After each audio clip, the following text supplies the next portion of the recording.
Eh, Les voy haciendo la presentación entonces de David. David es abogado de la Universidad Libre, especialista en responsabilidad civil y seguros y magíster en Derecho, doctor también en Derecho, y él viene trabajando todo el tema de la argumentación y está haciendo trabajos de investigación en lo que tiene que ver con las condiciones argumentativas de la razonabilidad.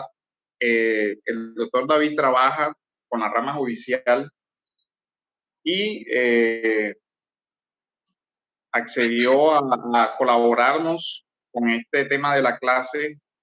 Es además para mí un gusto que esté aquí, es un gran amigo, un gran profesional y una persona a nivel intelectual muy inquieta que ha venido trabajando el tema de la argumentación ya por varios años, que tiene una amplia experiencia docente también en este tema de la argumentación y de la lógica. Ha dictado varios cursos a nivel universitario en la Universidad Sergio Arboleda, en la Norte y en la Libre, trabaja como profesor y nos va hoy a colaborar con el tema de la clase. Es nuestro invitado. David, de verdad, gracias por la colaboración y ya puedes activar, te puedes ya presentar para dar inicio, digamos, a la clase. Hay otros estudiantes que me imagino que irán a ir entrando en la medida de lo posible, pero bueno, gracias por la colaboración y por apartar este espacio, David. No, a ti por invitarme. Buenas tardes, noches ya casi a todos y a todas. Primero que todo, agradeciéndole a Uber. Uber y yo somos amigos ya hace un buen rato, desde que estudiamos la especialización juntos y siempre hemos venido hablando de estos temas. Más hacer la invitación para que participe y los acompañe el día de hoy sobre un temita de argumentos y pues yo muy honrado y halagado de venir a trabajar con ustedes acá. Entonces, bueno, tengo conectado 2, 4, 6, 8, 9. Yo trabajo este tipo de ejercicios, o lo que vamos a trabajar, trato de ser también muy interactivo. Tenemos 2 horas prácticamente hasta las 7, creo que me dijo Uber, pero voy a pedirles un poquito de colaboración a ustedes, porque si me dedico la hora y media a hablar yo solo, se convierte o se termina convirtiendo en muy aburrida la práctica o el ejercicio. Entonces vamos a tratar de colaborarnos un poquito y a ver hasta dónde avanzamos. Les digo que en una hora realmente es muy limitado para todo lo que avance el tema, pero la idea es poder generar algún tipo de inquietud en ustedes para que trabajen los temas, que es un tema muy interesante, y puedan divertirse frente a esto. Bueno, primero que todo vamos a ver si yo puedo compartir acá, screen share, si me deja compartir desde acá la pantalla y me da la posibilidad de agregarle sonido Share Computer Sound. Bueno. Les voy a mostrar el punto ya compartido acá al que logro llevar a los estudiantes en asuntos completamente prácticos para que trabajen en teoría de la argumentación. Les voy a hacer claro primero que todo que no vamos a trabajar argumentación jurídica porque no es la importancia del tema de la invitación, sino argumentación práctica general, que es la manera a la que nos referimos a toda aquella argumentación que no es argumentación jurídica. Les voy a mostrar un videito corto, dura 6, 7 minuticos, y un ejercicio práctico que le suelo colocar a mis estudiantes para que vean el punto o al nivel al que terminan llegando ellos después de un curso de 6 meses. Que no vamos a llegar a esto, pero les voy a presentar solamente las bases para que se entusiasmen y quieran profundizar, y si quieran profundizar, puedan revisarlo. Este video está en mi canal de YouTube. En mi canal tengo algunas clases que he colocado, pero voy a presentarles esta para... Bueno, buenas noches. Vamos a hablar hoy. ¿Se escucha? ¿Se ve bien la imagen, Uber? Sí. Dale, ahí la voy a presentar. Sobre la teoría de argumentación jurídica de Perelman y la manera en cómo ella en la práctica nos ayuda a resolver problemas. Vamos a concatenar la teoría de argumentación de Perelman con la idea del escenario ideal de diálogo, la posibilidad de encontrar consensos y cómo los puntos de partida y los esquemas de argumentación nos permiten desarrollar desde eso. Queremos plantear con un argumento o un escenario bastante cotidiano cómo se utilizan los esquemas de argumentación y cómo procedemos a llevar a cabo la transferencia de verdades y la posibilidad de lograr la adhesión como presupuesto de la teoría de Perelman. Entonces vamos a participar con un caso práctico presentado por Andrea Marimón en el que nos explica cómo utilizó los esquemas para poder lograr la transferencia de verdades y llevar a cabo la adhesión desde un asunto evidentemente práctico. Andrea, tienes el uso de la palabra. Bueno, el caso siguiente básicamente se desarrolló con mi compañero sentimental. Lo que ocurrió fue que yo deseé sorprenderlo cocinando un almuerzo para ambos. Él, que previamente ya había estudiado cocina, conocía mucho más del tema y yo, claramente, pues poco o mucho sabía de cocinar. Decidí hacer unas pastas, tomé un paquete, llené una olla de agua fría y sin prender la estufa deposité las pastas y le eché un poco de aceite. Él claramente se extrañó y me preguntó que qué estaba haciendo, a lo que se desarrolla una discusión y él termina realizando las pastas. Unos días después yo encuentro un meme que replantea la situación que ambos vivimos y me pareció interesante enviárselo y retomamos la discusión. El tipo de auditorio que se va a utilizar aquí es general, ya que no intervienen los sentimientos y el tema central es cuál es la forma correcta de cocinar las pastas. El meme que envié fue el siguiente. Dice: qué gusto he encontrado cocinar en esta cuarentena, nada más placentero que hacerlo uno mismo. Nunca es tarde para comenzar de nuevo. ¿Qué tal? Horrible, flaco, pero lo importante es la intención. Él responde de la siguiente forma: que los espaguetis quedaron muy ricos, pero que esa no era la forma correcta de cocinarlos. Claramente, yo, como fémina, me molesté y coloqué pues la siguiente expresión. Y recordando mis clases de argumentación, decidí intentar llegar a un consenso con él. Aquí podemos ver cómo él utiliza un argumento basado en lo real, utilizando un enlace de coexistencia, que como recordamos aquí se pueden ubicar los argumentos de autoridad, además de un enlace de sucesión, ya que une dos realidades, causa y efecto. El primer enlace, es decir, el enlace de coexistencia, se ve evidenciado cuando él menciona que estudió cocina y alega que debido a sus conocimientos sobre el tema, la forma como yo estaba cocinando las pastas no era la adecuada. Y el enlace de sucesión se ve evidenciado donde menciona que tardaron mucho más tiempo y se quemaron por encima como consecuencia o efecto del hecho de que así no se cocinan las pastas. Ahí podemos ver la realidad de causa y efecto. Mientras tanto, yo respondo con un argumento cuasi lógico, que en un principio parece lógico por el hecho de que después de todo las pastas se cocinaron en su totalidad. Esto cuando digo, pero de igual manera se cocinaron cuando las puse en el agua fría.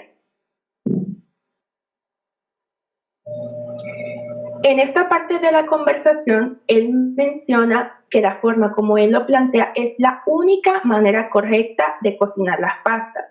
Esto refuerza aún más el enlace que él utilizó, tratando de tomarlo como una verdad incuestionable. A lo que yo utilizo un argumento que funda la estructura de lo real, en este caso una ilustración.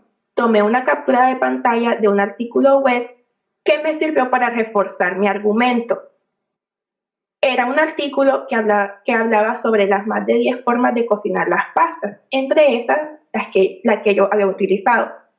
Esto desvirtuó completamente el argumento de Daniel, quien alegaba que ese era el único método posible para cocinar la pasta de manera correcta.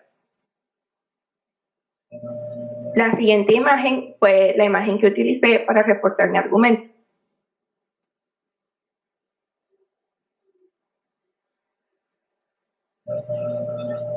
En el audio que él envía, utiliza un argumento por asociación, ya que plantea una situación en un restaurante donde las pastas deben cocinarse de cierta forma para que estén en un tiempo indicado, y cuando nosotros asistimos a estos lugares estamos de acuerdo con que deben estar en un tiempo indicado, por lo que deberíamos estar de acuerdo con que ese es el método más efectivo y más rápido. Yo le reclamo que puede estar cayendo en una afirmación del consecuente diciendo que siempre que las pastas estén bien cocinadas y en un tiempo predeterminado, como él lo plantea de 8 a 11 minutos, es porque se cocinaron únicamente con el método planteado por él. Por eso yo menciono que es una posibilidad y no quiere decir que así va a ser siempre, ya que en un restaurante es otro contexto y se deben cumplir con ciertos periodos de tiempo para la preparación de los alimentos.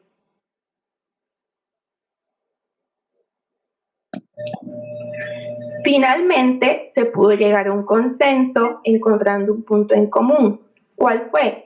Que puede que con el método que yo utilicé las pastas demoraran mucho más tiempo, pero eso no quiere decir que el método que él planteó sea la única forma correcta de cocinar las pastas. Gracias. Bueno, lo que les muestro acá, un momentico, y abro cámara. La grabación, listo. Comenzamos entonces. Vamos a trabajar en esta parte, teoría.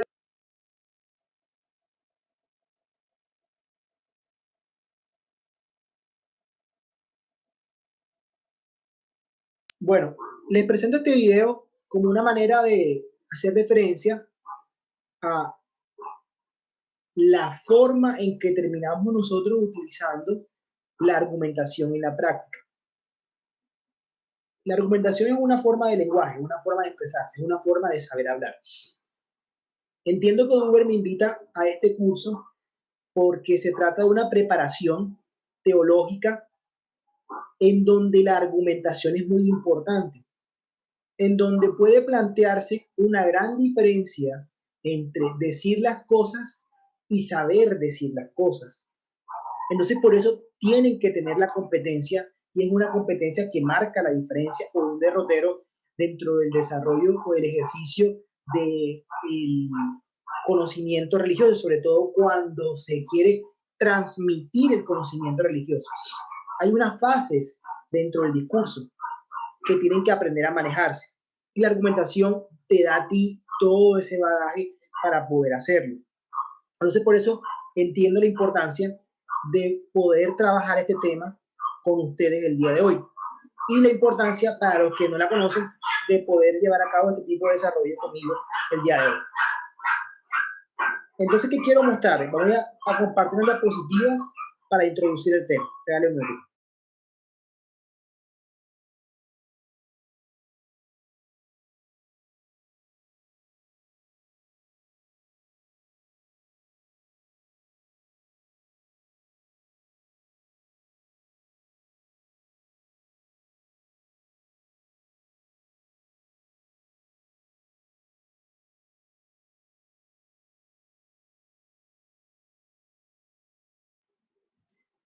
Lo primero que quiero plantearles es que argumentar significa justificar. Cuando nosotros argumentamos, por ende, lo que vamos a hacer entonces o en consecuencia es a justificar. La argumentación es una herramienta de lenguaje y tiene unos propósitos. Uno de los propósitos puede ser la adhesión o la persuasión, que tienen una diferencia de acuerdo al tipo de teoría que se plantea. Otra de las consecuencias de la argumentación es o llegar a puntos de encuentro o a consensos, a lugares comunes en los que las partes puedan decir estamos de acuerdo. Vamos a llegar a puntos de conciliación, donde podamos sentirnos que efectivamente estamos de acuerdo en algo. Entonces, esta es la idea o es la perspectiva en la que podemos utilizar la argumentación. Ahora, para poder argumentar, tenemos que tener en cuenta dos herramientas o dos elementos fundamentales. Y es que los argumentos, para ser buenos argumentos, deben contener dos aspectos esenciales.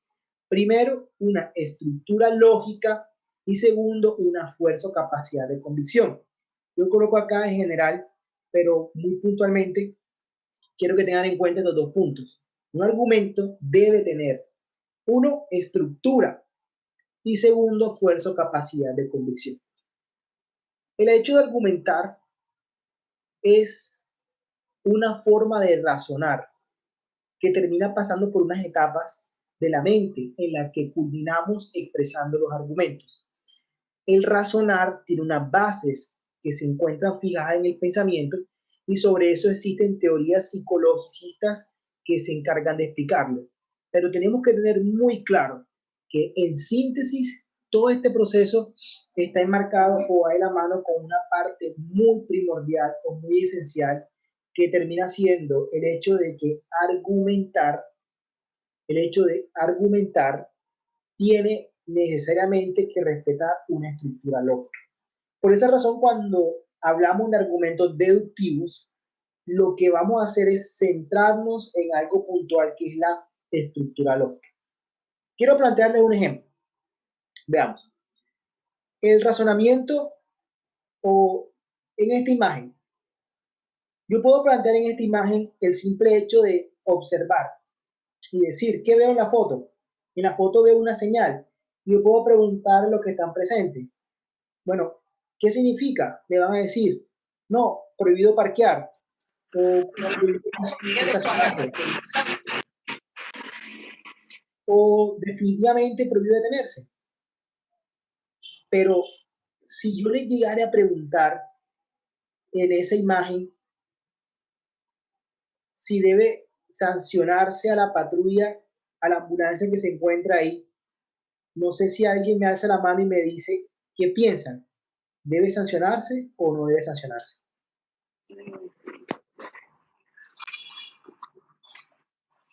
Ya pusiste a otro favorito de otro lado. ¿Qué me dices? Decir, oye, la mujer como está puesta de linda. ¿Quién puede participar? La idea es que participemos. A ver, ¿quién se anima? Triple 15. Creo que Fabio Rodríguez abrió el micrófono, pero no sé si fue por descuido o qué. Sí, hermano, fue por descuido, perdón. Bueno, yo se lo voy a plantear así. Ahorita voy a necesitar más de su participación. Yo estoy seguro que lo voy entusiasmando. Doctor, dígame. Osmar Guerrero quiere participar. Sí, ya. Muy buenas tardes para todos, cordial saludo. Bueno, yo consideraría de que la ambulancia, independientemente de la función que la ambulancia vaya a cumplir, que es la de llevar a un enfermo, en fin, cualquier cosa, ella infringió una norma, y si infringió la norma, yo considero de que ella debe tener su sanción. No sé, o sea, ese es mi punto de vista. Muchas gracias. Vale. Perfecto. Buenas tardes. Yo pensaría, buenas tardes, mi nombre es Giovanni Verdú. De primera mano yo estaría de acuerdo en realidad con el compañero Osmar Guerrero, ya que ahí hay una infracción. Pero como yo en realidad desconozco el contexto de las señales, no sé si exista o tendría yo que verificar si existe alguna excepción para esa señal en estos casos que pudiera ser, digamos, de una gravedad o algo, una razón por la cual permitan este tipo de casos. Pero si no existe eso, yo pensaría que la ambulancia ha infringido la ley. Bueno, miren esta otra imagen que está acá. Prohibido pasear perros y el señor se encuentra paseando un oso en una moto. Son situaciones con las que uno se enfrenta cuando va a argumentar. Y eso pasa en todas las áreas. Yo siempre he sido muy cercano a la formación teológica. Yo soy una persona que se me dificulta mucho escuchar la palabra. Yo soy católico, pero me gusta escuchar la palabra en otras religiones, la teología tiene eso. porque siento que a veces me pierdo mucho en los discursos o no hay discurso. Y por eso es muy importante tener en cuenta sobre qué vamos a hacer o cuál es el punto de partida. El primer punto de partida que yo quiero que tengan en cuenta es que en las ciencias sociales, en la religión, no hay verdades absolutas, como lo habría dentro de las matemáticas o la física. Yo parto de ese presupuesto. Parto del presupuesto de que si vamos a hacer un estudio sobre algún tema, es porque consideramos que el tema es susceptible de debate. Pues si llegamos a considerar que la verdad es absoluta y unívoca, no hay nada que debatir. Entonces, cuando hay algún tema objeto de debate, significa que más de una persona puede verlo de una manera distinta. Y son los escenarios en los que tenemos que argumentar. Entonces, el primer punto de partida y es el escenario de argumentación. En ese escenario de argumentación es donde vamos a argumentar. Fabio, ¿me quieres decir algo?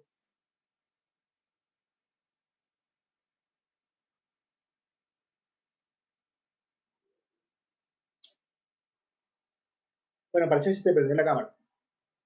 Quiero que tengamos en cuenta ese primer punto de partida que se llama escenario de argumentación. Escenario de argumentación es debatimos en los puntos donde sea posible debatir. Ahora, ¿cómo debatimos? Señores, ¿cómo debatimos? Lo primero que tenemos que tener en cuenta es que cuando debatimos siempre vamos a tener incidencia en nuestras preconcepciones. ¿Qué significa esto? Ahí van a ver 3 imágenes. Si yo les preguntara a ustedes qué ven en las imágenes, no lo voy a hacer porque me va a estar un tiempito de más, no van a ver lo mismo todos en cada una de las imágenes. En la primera imagen pueden ver 2 rostros, pueden ver una copa, pueden ver una potera. En el segundo pueden ver un árbol, un gorila, un león. En la tercera pueden ver lo que quieran. Pero van a ver más de una realidad. Quiero, señores, que tengan muy en cuenta lo que les estoy diciendo. Porque si nosotros consideramos que mi realidad es la única realidad y no hay más realidad posible, yo no tengo necesidad de argumentar. Porque en ese punto la justificación se vuelve innecesaria. Si yo argumento, lo hago bajo el presupuesto que considero que hay una realidad susceptible de debate. Y al ser susceptible de debate, necesito presentar unas razones para justificar mi posición. Quiero que tengamos muy en cuenta lo que les acabo de decir, porque no se trata solamente de un tema de humildad, porque el hecho de que se estén preparando dentro de un estudio teológico, lo hacen es para poder enfrentarse a un determinado escenario que puede refutar lo que ustedes dicen, que puede hacerlo, como puede que no. Si no lo hace, perfecto. Pero ustedes tienen que estar preparados para encontrar oposiciones a sus razones. No solamente estructurarlas pensando en que van a llegar a la persona y la va a aceptar sin ningún tipo de razón. Y el escenario de debate tiene que tener en consideración que es completamente válido de que se presenten refutaciones. Por eso vamos a asumir un segundo punto. Un buen argumento es el que resiste crítica. Quiere decir que ustedes van a debatir o van a argumentar pensando en que pueden ser refutados y pensando en que puede necesariamente ser criticado el argumento que ustedes van a presentar. Vale. Tomamos en cuenta eso. Cuando les planteo el tema de las preconcepciones, lo hago de una manera para enseñarles cuáles son las fases que preceden a la argumentación. Señores, uno no argumenta de manera desordenada. Para argumentar se requiere uno, primero que todo, saber sobre qué va a argumentar. Quiere decir que la argumentación requiere necesariamente una fase de preparación. Esa fase de preparación, y de pronto me puedo salir un poquito del tema, los argumentos deductivos que vamos a trabajar, pero quiero que quede claridad sobre esto. Esa fase de preparación es una fase que se explica desde el punto de vista psicológico. Y parte del hecho de que cuando nosotros argumentamos, lo hacemos en unas fases. En la primera fase lo que hacemos es que observamos la situación, sobre qué vamos a argumentar, qué vamos a tomar como punto de partida de argumentación. Lo segundo que hacemos, luego de que tenemos en cuenta ¿qué vamos a argumentar? Es organizar la información. Vamos a decir que muy rápidamente, en la segunda fase, que pasamos por un primer momento llamado inconsciente, en el que apreciamos y tenemos en cuenta nuestra idea, lo que hacemos es que vamos organizando la información. Y vamos organizando la información de manera que jerarquizamos cuál es la más importante y cuál es la menos importante. Finalmente, después de que la jerarquizamos, es que procedemos a argumentar. Entonces, así de rápido o muy rápido, lo que quiero plantearles es que partimos del escenario en el que vamos a argumentar. ¿Qué quiero hablar? ¿De qué quiero referirme? Segundo, observamos la situación de la que vamos a argumentar, organizamos la información y finalmente es que argumentamos. Pero ¿cómo argumentamos? Luego de que yo tengo la idea y habiéndole dicho que la argumentación tiene dos aspectos esenciales, una estructura lógica y una estructura lógica y además una fuerza de convicción o capacidad de convicción, vamos a centrarnos ahora sí dentro de la estructura lógica. Cuando hablamos de estructura lógica en los argumentos, nos centramos dentro de los argumentos deductivos y vamos a hablar dentro de unos modos de argumentación. Los argumentos deductivos los podemos clasificar de acuerdo a unas categorías, podemos darle unos tipos de denominaciones. Y vamos a hablar de modus o modos argumentativos que se clasifican o se introducen dentro de los argumentos deductivos. ¿Cuáles son estos? El primer modo es el modus ponens, que significa afirmando, afirmo. Estos modos tienen, como les repito, una estructura, que es el primer presupuesto de argumentación, estructura lógica. Y por lo tanto están muy apegados a la estructura lógica.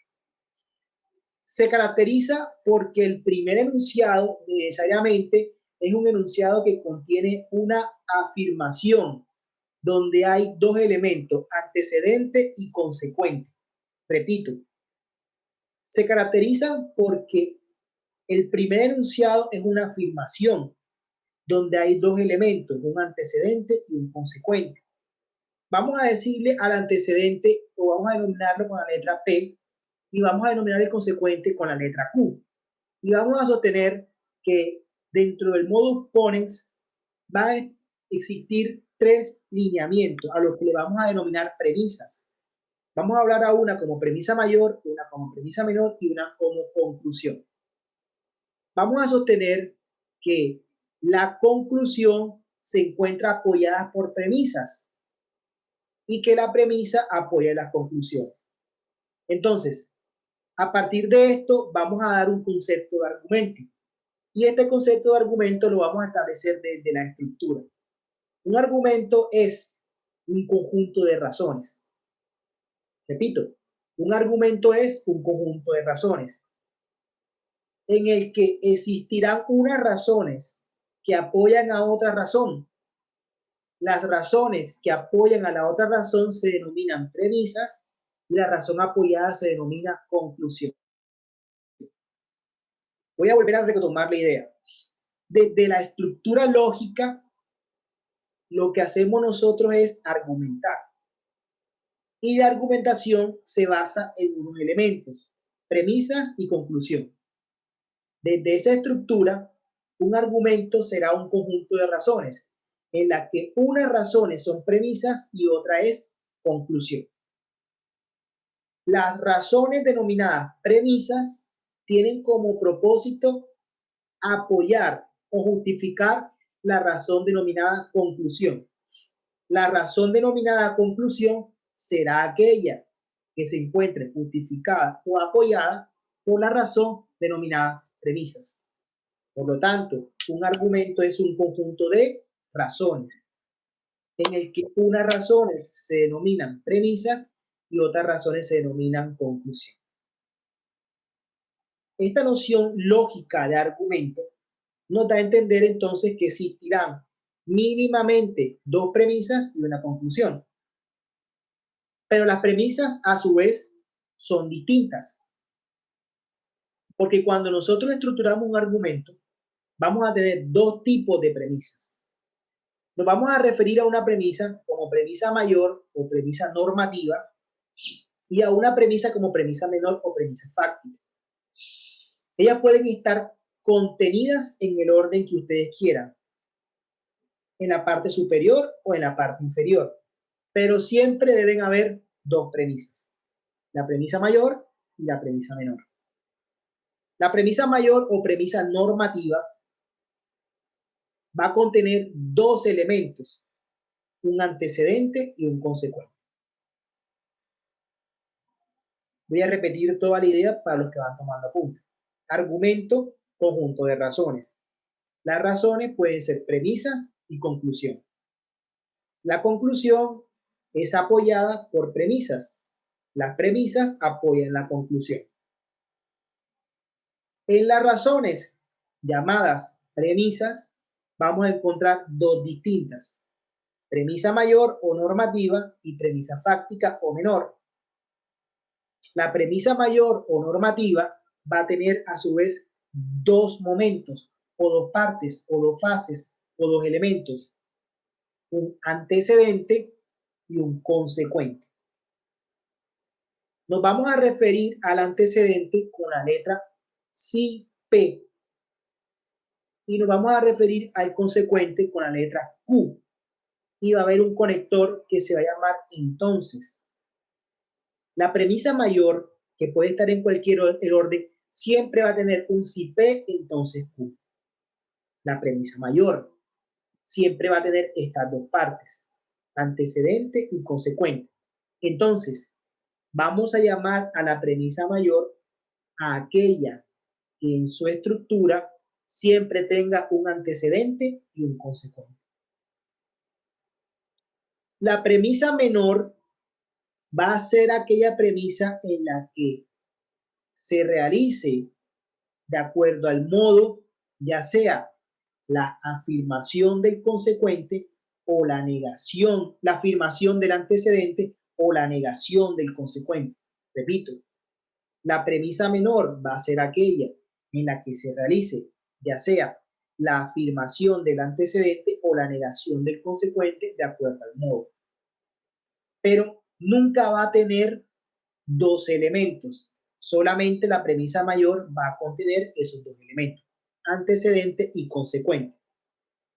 La conclusión va a ser el resultado inferencial de la afirmación o negación respectivamente del antecedente o del consecuente. Veamos. En el ejemplo que está proyectado, tengo la siguiente palabra. Si el enunciado P, entonces el enunciado Q. Esa va a ser nuestra premisa mayor. ¿Por qué? Porque tiene dos elementos. Antecedente, si el enunciado P, consecuente, entonces el enunciado Q. Yo la puedo colocar abajo si quiero, pero no por eso deja de ser premisa mayor. La premisa menor en este caso va a ser el enunciado P y la conclusión va a ser, por lo tanto, el enunciado Q. De esta manera, dentro de un ejemplo práctico, el que mate a otro incurrirá en pena de prisión. Miren, el que mate a otro va a ser el antecedente, incurrirá en pena de prisión va a ser el consecuente. Si reemplazo en términos lógicos, yo le voy a colocar si P al antecedente, entonces Q al consecuente. El que mate a otro incurrirá en pena de prisión. Más adelante le voy a mostrar por qué es importante aprender a diferenciar antecedentes de consecuentes, porque el antecedente puede ir adelante o detrás del consecuente. No importa, pero debe haber antecedente y consecuente. ¿Qué diferencia hay entre un antecedente y un consecuente? El consecuente es el resultado que se genera producto de la ocurrencia del antecedente. Si me cae agua, me mojo. ¿Cuál es el hecho? Caerme agua. ¿Cuál es la consecuencia? Mojarme. Me mojé porque me cayó agua. Sigue siendo el consecuente mojarme. ¿Por qué? Porque me cayó agua, antecedente. Yo lo puedo colocar en el orden que quiera, pero siempre tengo que tener claro qué es un antecedente y qué es un consecuente, y que ambos se encuentran contenidos en la premisa mayor, porque la premisa mayor será aquella premisa en la que necesariamente haya un antecedente y un consecuente. La premisa menor, de acuerdo al tipo de modo, va a afirmar dentro del modus ponens el antecedente. Seguimos con el ejemplo. El que mate a otro incurrirá en pena de prisión. Premisa mayor. El antecedente es el que mate a otro. El consecuente es incurrirá en pena de prisión. Cuando yo estoy en modus ponens, siempre les voy a decir, señores, afirmen el antecedente. Y al afirmar el antecedente, en consecuencia, afirmen el consecuente en la conclusión. Y con eso se cumple un argumento deductivo llamado argumento modus ponens. Afirmando, afirmo. De pronto tienen mucha información encima porque esto viene muy rápido y lo comprendo, pero la única manera que tenemos para poder aprender esto es haciendo ejercicio. ¿Qué quiero que hagan? Vamos a trabajar lo siguiente. Primero que tengamos en cuenta la noción de argumento. ¿Qué es un argumento? Conjunto de razones. No se les puede olvidar eso. Segundo, que en las razones hay dos tipos de razones. Una denominada premisas y otra denominada conclusión. Vale, tampoco se les puede olvidar eso. Tercero, que dentro de las razones llamadas premisas, le pongo un cuadrito, razones, argumentos. Dentro de las razones llamadas premisas hay una que se llama mayor o normativa y otra fáctica. Olvídense la fáctica. Acuérdense la normativa. La normativa se caracteriza por un aspecto esencial que tiene dos partes. Antecedente y consecuente. Puede ir antes o después. El antecedente es el hecho que debe ocurrir para que se dé la consecuencia. Y luego sí vamos a, en este modo, afirmar el antecedente. Vamos a hacerlo cortico. Cada uno y vamos participando. Tenemos que hacerlo todo.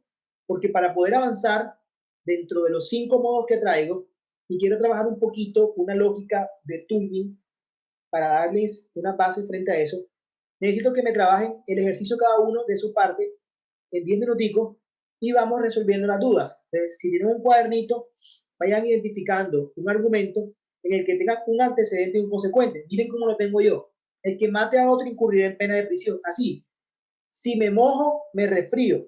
Por ejemplo, si me cae agua, me mojo. Por ejemplo, si lloro, me salen lágrimas. Si bailo, me canso. Si leo, soy inteligente. Como quieran hacerlo.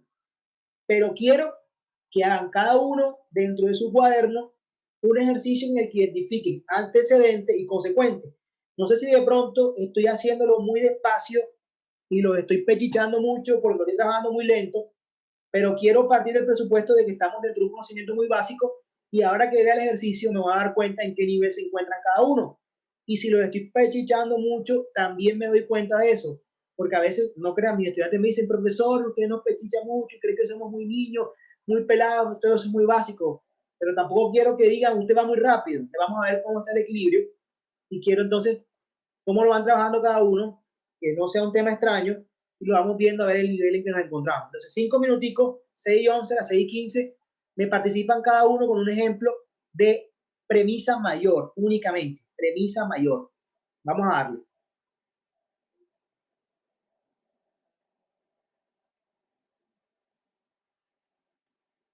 Aló. ¿Sí? Oye, Sí. de pronto yo puedo aportar traduciéndoles algo al lenguaje de pronto que ellos les es más conocido, que es el de la Biblia. Resulta que ese ejemplo, por ejemplo, el de Cipé, entonces Q, se encuentra en el relato del Génesis con el tema de la caída. En el Génesis 2, en el 15 al 17, dice que Dios ordenó al hombre diciendo, perdón, desde el versículo 16, esto para que ellos vayan como asociando, y ordenó el Señor Dios al hombre diciendo, de todo árbol podrás comer, pero del árbol del conocimiento del bien y el mal no comerás, porque el día que de él comas morirás. Entonces ahí está una estructura igual, donde hay si comes, entonces morirás. O sea, hay un antecedente y un consecuente. Ya de pronto eso les ayuda a familiarizarse un poquito más. Luego, en el capítulo siguiente, en el versículo 13, dice, efectivamente, el hombre comió y se da la sanción o la consecuencia. En el Génesis capítulo 3, versículo 17 dice, entonces dijo Adán, Dios, habla Dios, por cuanto has escuchado la voz de tu mujer y has comido del árbol del cual yo te ordené, no comerás de él, maldita será la tierra por tu causa, con trabajo comerás de ella todos los días, y como del polvo fuiste tomado, polvo eres y polvo volverás. O sea, la sentencia es más o menos la misma estructura que disipé entonces si comes, por cuanto has comido, luego entonces morirás. Entonces, de pronto, para que vean que las estructuras realmente también están en relatos, y puedan asociar, digamos, la terminología y la forma de razonar. Una preguntita. El aporte que yo hago mientras hacen el ejercicio, mientras cada uno lo hace, digamos, asociar con algo que ya les es más conocido, porque de pronto el ejemplo, por ser más de una norma, hay unos que son abogados y se ubican más rápido, pero hay otros que no, entonces tienen ahí la dificultad.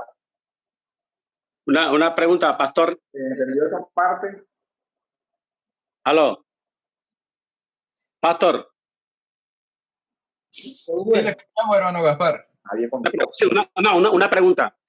Bueno, hasta el momento no se ha hablado de qué es argumento inductivo y argumento deductivo. Está hablando es apenas del enunciado de las premisas, porque cuando ya se habla ya de inductivo y deductivo, ya tenemos que hablar también de una conclusión. O sea, apenas está hablando de los dos tipos de premisas. El ejemplo está enfocado en las dos partes de las premisas, una mayor y una menor, pero todavía no se ha llegado a una conclusión. Ese es el ejemplo que quiere el pastor, ¿cierto? El profesor. Estos son los deductivos. Hoy todavía no vamos a trabajar conclusión. Exacto, es correcto. Que sean muy basiquitos en el tema para ver, quiero únicamente una premisa mayor. Exacto. Únicamente una premisa mayor donde establezcan o identifiquen un antecedente y un consecuente. Por lo pronto nada más quiero eso. Una premisa mayor cada uno y luego yo les voy a pedir que identifiquen una premisa menor cada uno. Entonces, por lo pronto, únicamente eso. Bueno, profesor, dígame. Una pregunta. Si yo digo, el hombre es mortal, luego digo, Giovanni es hombre, o sea, yo me llamo Giovanni, y luego termino afirmando, Giovanni es mortal, por consecuencia.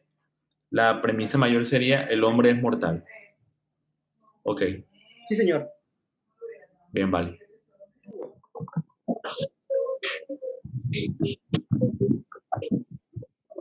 Sí, yo fui el que te puse el ejemplo ahorita del hombre. Vale. Ese está bien. Omar Guerrero.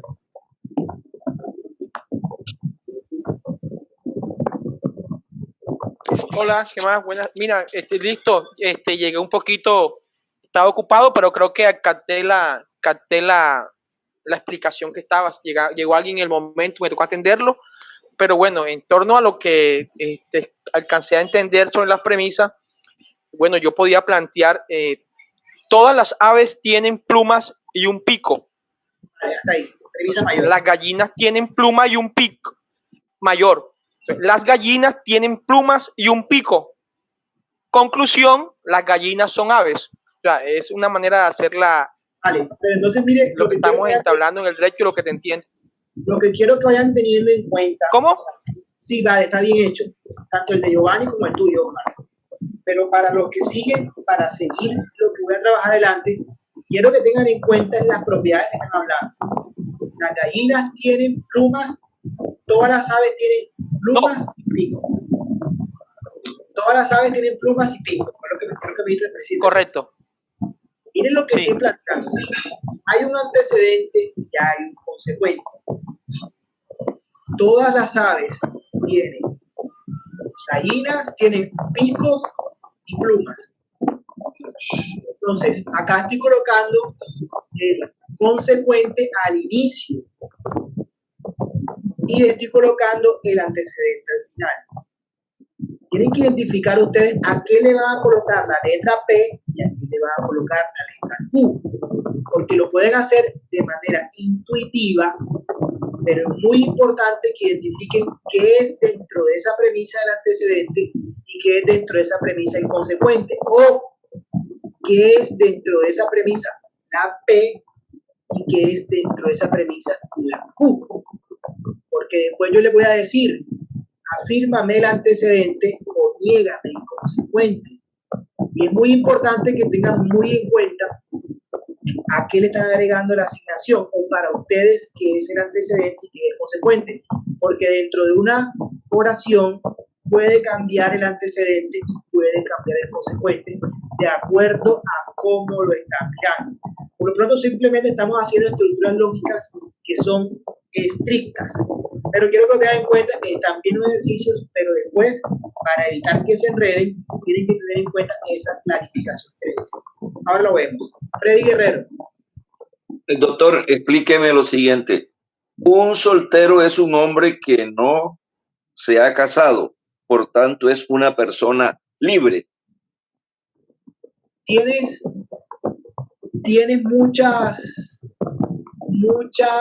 muchos elementos dentro de tu afirmación y me lo puedes enredar. Vamos a colocar, un soltero es una persona que no se ha casado. Déjamelo hasta ahí. Freddy, ¿me entiendes? Un soltero es una persona que no se ha casado. ¿Cuál es tu P y cuál es tu Q? Te lo pregunto. Un soltero es un hombre que no se ha casado. Por eso, hay dos partes. Un soltero es una persona que no se ha casado. ¿Cuál es tu P? ¿Cuál es tu Q? Para mí la P es un soltero que no se ha casado. Por tanto, es una persona libre. Mira, te lo corregí. Un soltero es una persona que no se ha casado. Borra lo demás. Déjame hasta ahí. Ya, okay, un soltero es una persona que no se ha casado, ¿vale? Sí. Ahora, te pregunto, en esa afirmación, un soltero es una persona que no se ha casado. ¿Cuál es tu P y cuál es tu Q?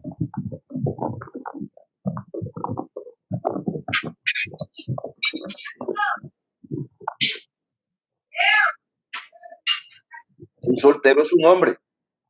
No. Un soltero. Hay una regla que vamos a trabajar ahora y es que yo no puedo utilizar palabras diferentes a las que estoy trabajando en mi premisa.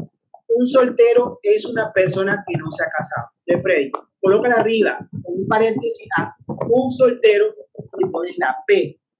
Y a la Q le pones es una persona que no se ha casado. Perfecto. Vale. Ahora te voy a tomar a ti como ejemplo. Janet.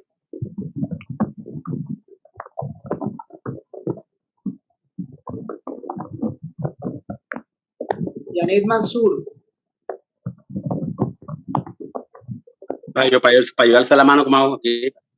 Bueno, vamos a esperar. Giovanni Rosanía. Buenas noches. Permíteme un momentico y ponemos la cámara un momentico. Muy buenas noches a todos los hermanos. Al doctor David Modesto Guete. Hola, Giovanni, ¿cómo estás? Y al pastor Uber. Saludos, doctor David. Bueno, qué gusto tenerlo aquí en la clase. Bueno, usted trae su programa, su dinámica, digamos, su presupuesto pedagógico.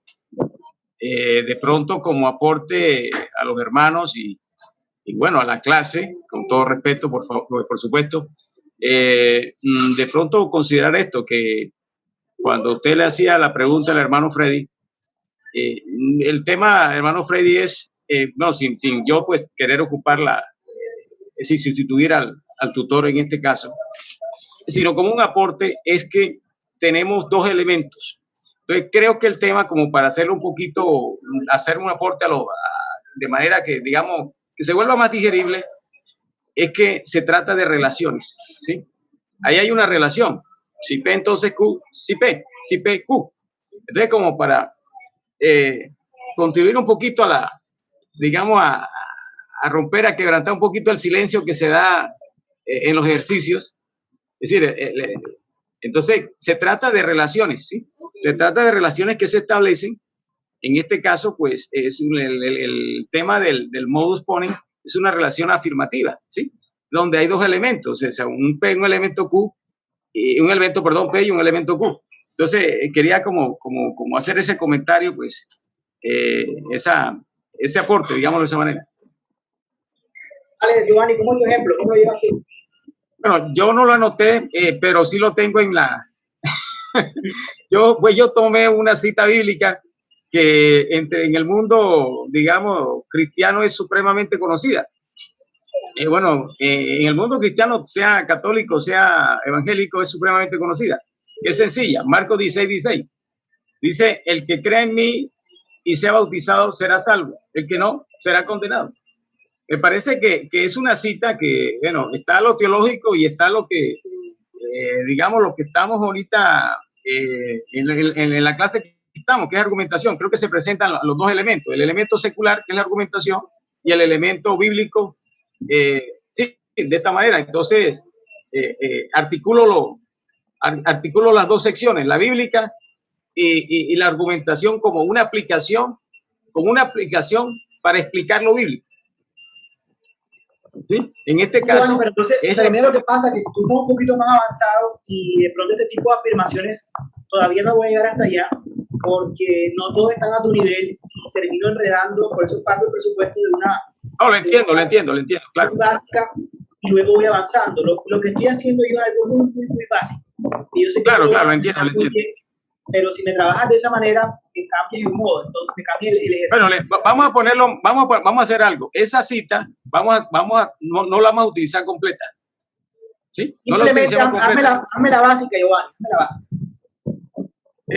Vamos a ver, utilizando la misma cita. De pronto ahora no tengo a la mano otra cita, pero vamos a ver, recortar la cita. Vamos a ver si funciona recortando la cita. Vamos a ver si funciona.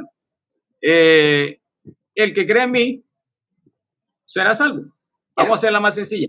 Hasta ahí. Entonces, hasta ahí. Eso es lo que quiero yo. Bueno, acá tengo a Elías. Sí. Pastor. Dígame. Tengo una, pastor. Gaspar. Dígame, Gaspar. Sí, dice, todos los hombres pecamos porque heredamos el pecado original. Pero entonces, Gaspar, mira, lo que pasa es que soy hombre, por lo tanto peco y porque de él, o sea, puede ser, pero yo quiero nada más la primera parte, Gaspar. Todos los hombres pecamos. Soy hombre, por lo tanto, peco. Quiero hasta ahí, lo que es la primera parte. Bueno, voy a ir avanzando un poquito. Lo quiero en la primera parte, porque quiero de pronto compartir el presupuesto que me están siguiendo. Y luego voy a darle un paso adelante. Quiero que tengan en cuenta que lo que estoy haciendo es muy básico, no porque no pueda hacerlo más complejo, ni porque no entienda que ustedes puedan manejar un nivel más alto, sino porque para avanzar necesito que tengan este punto claro, porque si no tengo esta base o hay una confusión de esta base, me enreda todo el ejercicio. Cuando yo les planteo que la premisa mayor tiene dos enunciados que son complementarios, y lo hago de esta manera, lo hago para que ustedes puedan entender lo siguiente. Miren lo que estoy haciendo. Si yo les digo, afirmen el antecedente a cada uno, afírmenme la P. Le pregunto, afírmenme la P de su premisa mayor. Entonces, por ejemplo, te lo digo, Giovanni, afírmame la P de la premisa mayor que tú estableciste. ¿Cómo lo harías? Permítame un momentico. Giovanni Verdugo, mi persona. Ya. La premisa mayor. Afírmame la P. Simplemente digo, afírmame la P. Sí. La P, que cree en mí. Por lo tanto, afírmame la Q. Será salvo. Ahora repíteme todo el argumento. El que cree en mí será salvo. Agregar un sujeto a P. Sujeto, Jesús. No sé si le comprendí bien el interrogante. Sí, así simplemente un sujeto cualquiera. O sea, a la premisa menor tú le agregas un sujeto particular, el que tú quieras. Listo. El que cree en Jesús será salvo. No. El que cree en mí será salvo. Ahora tú le agregas a él, cámbialo por un sujeto. Ah, bueno, el que cree en Jesús. Por lo tanto, será salvo. Perfecto. Pero entonces mira que acá hay un gran problema por el hecho de que la cita que tú utilizas es abstracta, tendrías que utilizar como premisa mayor que el que cree en Jesús será salvo, que sería el contexto en el que está. Es muy importante para poder construir argumentos deductivos básicos, y lo vamos a ver ahora, que hay una regla de términos en la que yo, para hacerlo más básico, tengo que repetir las mismas palabras que utilicé al momento de argumentar. Entonces, por ejemplo, Gaspar, dame tu ejemplo. El que le deje. Se apagó el micrófono, Gaspar Martínez. El que le deje. Sí. El anterior que le dije. Sí. Dice, todos los hombres pecamos. Perfecto. Porque heredamos el pecado original. No, déjalo hasta pecamos. Todos los hombres pecamos. Ah, todos los hombres pecamos. Entonces, mira, escúchame. Ahora yo te voy a decir. Tu P es todos los hombres. Pecamos es tu Q. Afírmame P. Cuando yo te diga afírmame P, tú le agregas un sujeto. ¿Qué significa que un sujeto? Juan, Mario, María, Soledad, lo que tú quieras. Vale, afírmame P. Pedro peca. Porque heredó el pecado original. No, Gaspar. Mira. Todos los hombres pecamos. La P es simplemente todos los hombres. La Q, pecamos.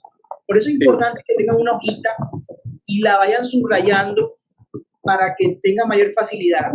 Todos los hombres pecamos. Vale. Si yo te digo, afírmame P, mira, afírmame P, todos los hombres pecamos. Todos los hombres es la P y pecamos en la Q.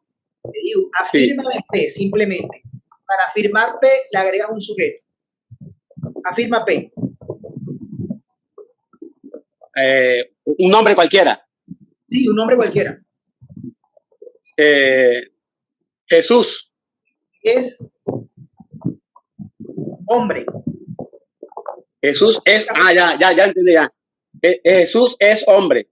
Por lo tanto, afirma la Q. Jesús es un hombre. Por lo tanto peca. Perfecto. Por lo tanto, sí. Para que se siga. Jesús peca. Jesús peca. Por lo tanto, Jesús peca. Es como, yo tengo otro ejemplo. Sí. Todos los hombres tienen cabello. David es hombre. Por lo tanto, David tiene cabello. Perfecto. Pero lo que quiero que metodológicamente entiendan,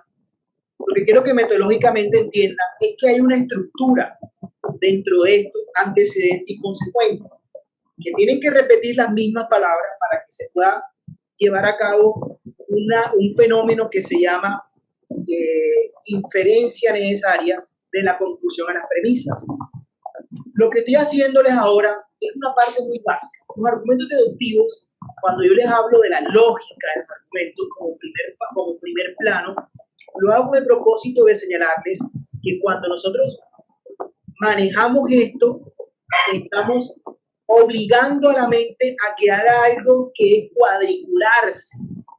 Cuando la mente se cuadricula, por decirlo de esa palabra, lo que está haciendo es que se está esforzando en ingresar dentro de unos esquemas de pensamiento rígidos. Los estoy echando hacia atrás, porque ustedes tienen una manera de pensar mucho más avanzada, porque es flexible, pero necesito retrocederlos y volverlos a un modelo de pensamiento rígido para que ustedes puedan reformular todo el modelo de pensamiento flexible en que se encuentran. Es algo que dentro de la cocina, yo no sé, se llama deconstrucción. Me lo estoy trayendo a una fase previa que ustedes creen que es muy básica, pero necesito hacerlo para que puedan luego desarrollar en debida forma la argumentación dentro de los esquemas de pensamiento mucho más flexibles.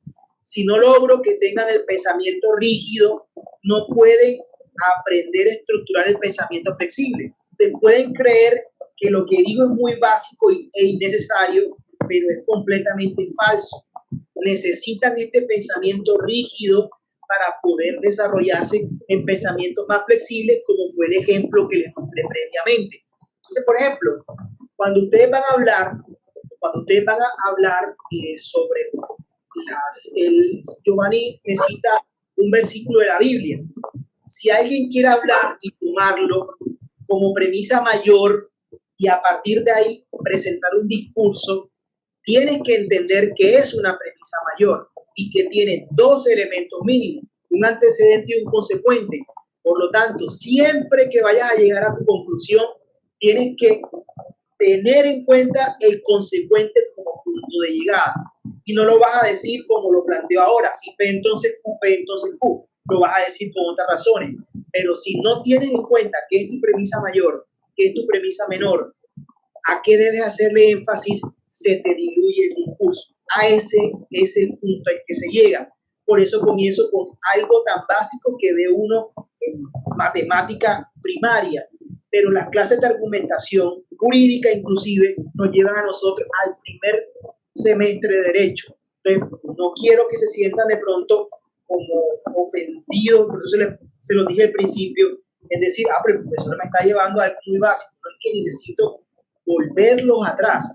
Esto es entonces, por eso es una clase, no es una conferencia, es una clase para poder explicarles que necesito convertirlos en unos pensadores cuadriculados para que luego puedan avanzar. Si no logran hacer esto, cuadricularse, les va a costar mucho trabajo tener un pensamiento flexible, o lo van a poder hacer, pero no lo van a hacer dentro de un esquema de argumentación técnicamente adecuado.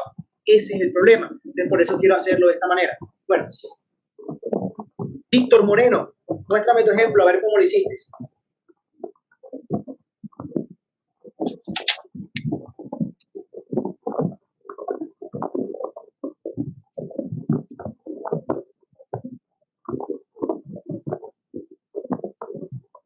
Víctor. No, todavía no lo he hecho.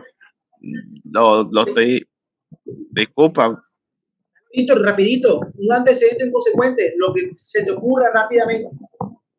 Un antecedente consecuente. Sí, así como lo han hecho tus compañeros, lo que se te ocurra.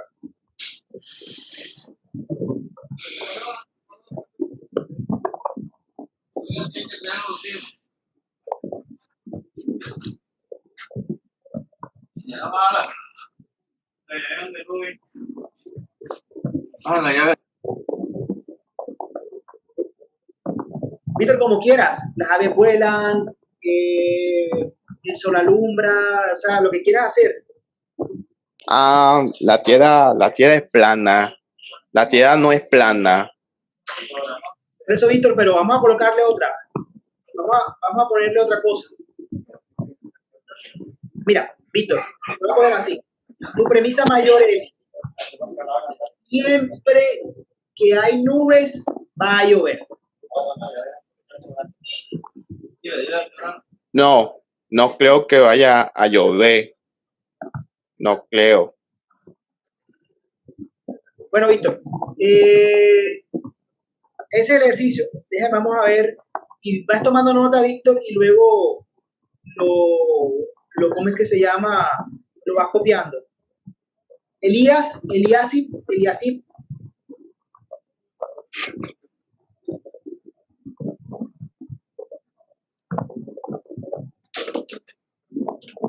Antonio. No está Elias. Bueno, señores, lo que les he planteado hasta acá es para desarrollar este punto. Los argumentos deductivos, creo que Gaspar me preguntó, los argumentos deductivos se caracterizan necesariamente porque las premisas que utilizamos, las premisas mayores que utilizamos, a diferencia del inductivo, son verdades o absolutas o muy poco refutadas. Es el argumento deductivo. Parto de puntos fuertes en mi premisa mayor. Tengo que tener en cuenta que siempre que utilizo un argumento deductivo, tengo una premisa mayor, una premisa menor y una conclusión. Ahora, primer modo que vamos a trabajar es el modus ponens, en el que yo afirmo el antecedente. Es el más utilizado, o uno de los más utilizados. El segundo modo que vamos a trabajar es el modus tollens, en el que yo niego el consecuente. Miren la diferencia. El modus ponens siempre hay primera premisa, afirmación, segunda premisa, afirmación, conclusión afirmativa. El modus tollens tiene una diferencia con el modus ponens, y es que yo niego el consecuente. Yo les decía a ustedes que identificaran qué es P y qué es Q, porque lo que hacemos con el modus tollens, a diferencia del modus ponens, es negar el consecuente. ¿Qué significa? El que mate a otro incurrirá en pena de prisión. En el primer ejemplo, matar es mi antecedente, incurrir en pena de prisión es mi consecuente. Si yo les digo, afirmen el antecedente, le agregan un sujeto y simplemente afirman P. Por ejemplo, Pedro mató a otro.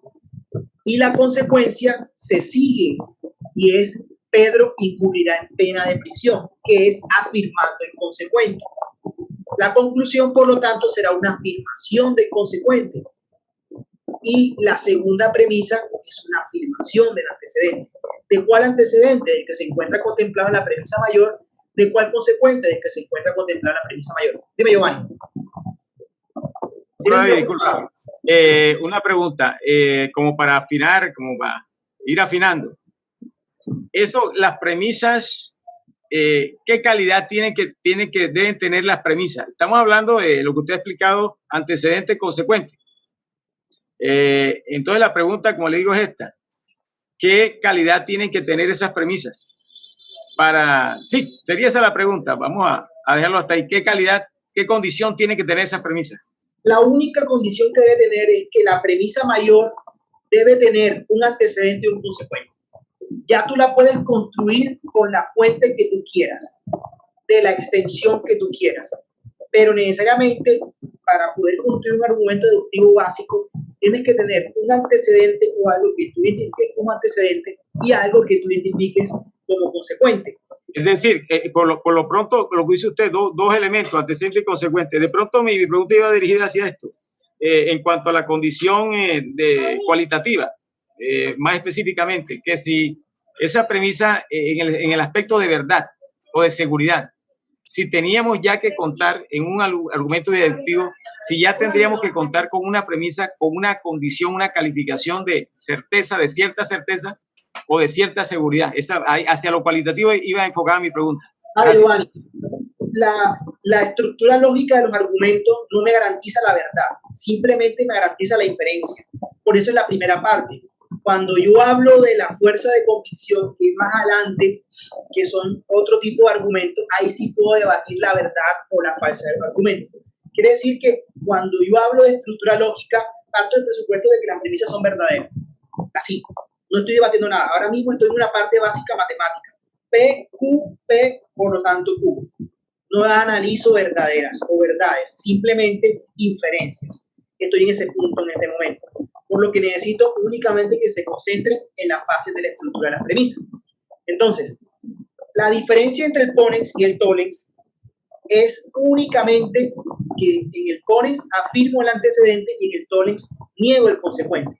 Quiere decir que si yo argumento utilizando modus ponens, voy a siempre afirmar, y cuando utilizo el tollens voy a negar, pero tengo que negar el consecuente. Miren el ejemplo que tengo acá. El que mate a otro incurrirá en pena de prisión. Miren, si P entonces Q, antecedente, el que mate a otro, consecuente, incurrirá en pena de prisión. Cuando yo le digo afirma el antecedente, le agrego un sujeto, Juan. ¿A qué? Al antecedente P. Juan mató a otro. Por lo tanto, le agrego el sujeto que identifiqué inicialmente y afirmo el consecuente. Pedro incurrirá en pena de prisión. Ojo, que voy a utilizar las mismas palabras para que logre el efecto lógico que se llama inferencial, y es que se siga la conclusión de las premisas. El que mate a otro incurrirá en pena de prisión. Pedro mató a otro, por lo tanto Pedro incurrirá en pena de prisión. Las mismas palabras. No las puedo cambiar para generar el efecto emotivo que me da a mí la inferencia que resulta de las premisas a la conclusión, que tiene además un efecto inductivo. Si yo les digo, nieguen el consecuente, entonces cuando yo les hablo de consecuente, tienen que buscar la Q. Por eso es que yo les digo, identifíquenla con una letra. Acá lo hago. Yo lo que hago en un cuaderno es que lo subrayo, le pongo un color diferente. Miren el consecuente. ¿Cuál es el consecuente? Me voy a lo que escribí y dice, incurrirá en pena de prisión. Le agrego un sujeto y lo niego. Y coloco, Pedro no incurrirá en pena de prisión. Repito. ¿Cuál es mi antecedente? El que mate a otro. ¿Cuál es mi consecuente? Incurrirá en pena de prisión. Si yo les digo, afirma el antecedente, Pedro mató a otro. Miren lo que está anotado dentro del cuadrito. Dice, mató a otro, P. No dice nada distinto. Incurrirá en pena de prisión, U. Afirma P. Le agrego un sujeto, Pedro incurrirá en pena de prisión. Niega Q. Veo que dice Q, incurrirá en pena de prisión. El profesor me pidió negarlo. Pedro no incurrirá en pena de prisión. Cuando yo niego Q, dejé de utilizar el modus ponens y comienzo a utilizar el modus tollens. Y al haber negado Q, la conclusión tiene que ser negativa, segunda característica del modus tollens. Por lo tanto, niego el antecedente en la conclusión. Pedro no mató a otro. Repito, estos dos modos son muy utilizados. La lógica para hablar es muy formal. Y eso hace que yo no pueda negar el antecedente en lógica. Si yo necesito una conclusión negativa, tengo que negar necesariamente el consecuente. Si no, dejo de estar dentro de reglas lógicas que se llaman tautologías. Es decir, que siempre deben respetarse. Son verdades absolutas. Entonces yo quiero decir que Pedro es inocente, por ejemplo, en derecho. Y yo tengo esa estructura. Yo no puedo decir Pedro no mató a otro, porque estoy negando el antecedente. Y eso en lógica no es posible, porque la lógica me lo prohíbe, por ser un lenguaje, una estructura rígida. Entonces, para poder decir que Pedro es inocente, tengo que negar el consecuente y dejar el modus ponens e irme al tollens. Esa es la sinergia de la lógica. Por eso es importante que identifique que hace parte de P y que hace parte de Q. Para cuando yo les diga, niega Q, yo veo que dice Q, en este caso, o en este ejemplo dice, incurrirá en pena de prisión. Niégalo. Pedro no incurrió en pena de prisión. Niega P, por lo tanto, Pedro no mató a otro. Y en ese sentido estoy trabajando yo dentro de modus tollens. Aquí trabajé entonces dos de los modos clásicos de la lógica, el ponens y el tollens. Afirmando, afirmo, ponens, negando, niego en el tollens. Afirmando, afirmo, ponens, negando, niego en el tollens. El mismo ejemplo utilicé. En uno, conclusión afirmativa y en otro, conclusión negativa. En uno afirmo antecedente, en el otro niego el consecuente. Y ahí me manejo dentro de las estructuras. Eso es lógica formal. Siguiente modo. Hipotético. El silogismo hipotético, para mí, es el más utilizado dentro del discurso. Y el que ustedes pueden aprovechar más porque les permite una transitividad de verdad. El silogismo hipotético te ayuda a ti a pasar de una verdad conocida a una verdad discutida a partir del fenómeno de transitividad lógica. Se rige bajo la siguiente regla. Si P entonces Q, si Q entonces R, por lo tanto, si P entonces R.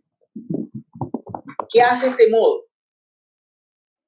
Partimos de la primera regla, antecedente, consecuente. Siempre lo estoy haciendo con oraciones muy básicas. Antecedente, consecuente. Cuando lo hago con estas oraciones tan básicas, yo lo que les voy a decir a ustedes, ahora lo que vas a hacer es que agregas una segunda premisa en la que inicies con el consecuente que terminaste en la primera premisa. Quiere decir, que la Q que terminó en la primera premisa se va a convertir en la P de aquella, pero vamos a dejarle el nombre de Q. Si P entonces Q, si Q entonces R. La conclusión será la primera premisa afirmada y la última premisa afirmada. Por lo tanto, si P entonces R. Miren el ejemplo. Si usted estudia diversas culturas, entenderá que existen otras costumbres. Si usted estudia diversas culturas, va a ser mi P. Entenderá que existen otras costumbres, va a ser mi Q. El silogismo hipotético me obliga a comenzar mi segunda premisa con la que terminé la primera, es decir, con mi Q. Si usted entiende que existen diversas costumbres, entonces usted pone en duda sus propias costumbres. Le agrego entonces una R, es decir, un consecuente adicional. Mi Q inicial se va a convertir en mi antecedente y a ese le voy a agregar un consecuente que va a ser una R. Por lo tanto, la conclusión va a ser mi primera premisa y mi última premisa. Si usted estudia diversas culturas u otras culturas, usted pone en duda sus propias costumbres. Este modo lógico es importante, pero para poder desarrollarlo tengo que entender lo que vi atrás. Porque si no entiendo la relación entre P y Q, no lo voy a poder hacer.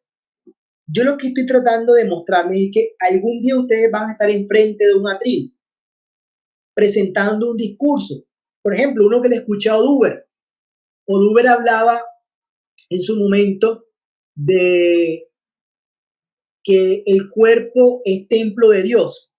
Y Oduber planteó una prédica en la que mostraba cómo la lepra acababa con el templo de Dios, porque al cuerpo podrirse se acababa el templo de Dios y por lo tanto las personas no podían ser bien vistas dentro de la religión. Miren ese ejemplo, y él lo que plantea era una transitividad. Si el cuerpo es templo de Dios, y si el cuerpo es templo de Dios, vamos a plantearlo así, solamente Dios recibirá a las personas que tengan un templo, digámoslo así. Solamente Dios recibirá a las personas que tengan un templo. Mi Q es las personas que tengan un templo. El templo es el cuerpo. Creo que la voy siguiendo. Templo, termino en la primera, lo utilizo. El templo es el cuerpo. Y si yo digo que no tengo cuerpo, por lo tanto no tengo un templo. Creo que más o menos lo voy haciendo, pero lo estoy siguiendo en desorden. Pues quiero mostrarle con el modus, con el silogismo hipotético, hay que hacerlo a mano, es que siempre que yo utilizo un silogismo hipotético, lo que hago es que busco una transitividad de una verdad a otra que sea más discutible. Ahora lo hice muy rápido y de pronto el ejemplo no me quedó como yo quería o como lo tengo planteado dentro del ejemplo, pero la idea es que ustedes lo puedan hacer más detenidamente. Una regla, si P entonces Q, va a ser su primera premisa. Su Q inicial va a volverse su premisa menor en su P y luego van a agregarle una R. Vamos a verlo de otra manera. Si usted lee, se vuelve muy inteligente. P, si usted lee, se vuelve muy inteligente, va a ser su Q. Entonces cojo mi Q y la inicio en la siguiente premisa. Si usted se vuelve muy inteligente, va a ganar mucho dinero. Mi Q de la primera premisa se volvió mi Q en la primera premisa. Si usted lee, se vuelve muy inteligente. Por lo tanto, coloco, si usted se vuelve muy inteligente, va a ganar mucho dinero. ¿Cuál fue mi P? Si usted lee. ¿Cuál fue mi R? Va a ganar mucho dinero. Por lo tanto, si usted lee, va a ganar mucho dinero. Y le agregué simplemente una Q. Lo que hace el silogismo hipotético es decirte, si tú lees, vas a ganar mucho dinero porque te volviste muy inteligente. Eso te va a ayudar en una prédica porque te va a permitir utilizar algo que no estaba claro para relacionarlo. A mí se me dificulta mucho traer ejemplos que utilizarían ustedes dentro de una prédica porque no los tengo tan presentes y se me dificulta. Pero quiero que traten de hacer el ejercicio o ustedes mismos tratar de buscarse uno y me van preguntando para aprovecharlo y dar por terminado que con el último, que es el más fácil, que es el silogismo inyuntivo, pero quiero que lo trabajen acá. No sé quién se atreve, y son las 7 y 2, 7 y 5, quién se atreve y vemos a ver cómo lo hacen para despejar dudas. Quiero que sean muy formales, muy básicos, palabras repetidas, para después ir avanzando. Vamos a ver 7 y 2 y quién lo puede desarrollar en 3 minuticos. Me alzan la mano. O simplemente participan, porque acá no veo las manos levantadas. 2 minuticos y lo hacemos.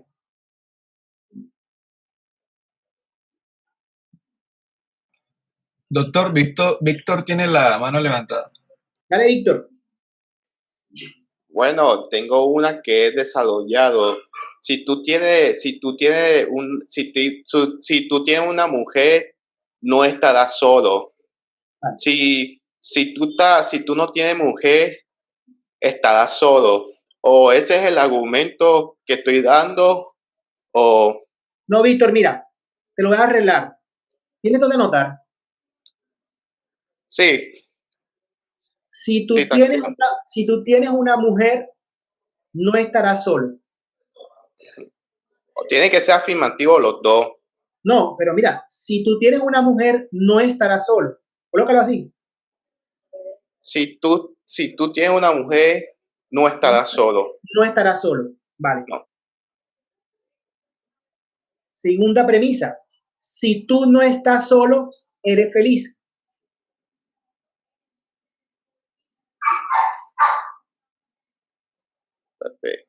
Espérate, voy a dejarme alegrar este argumento.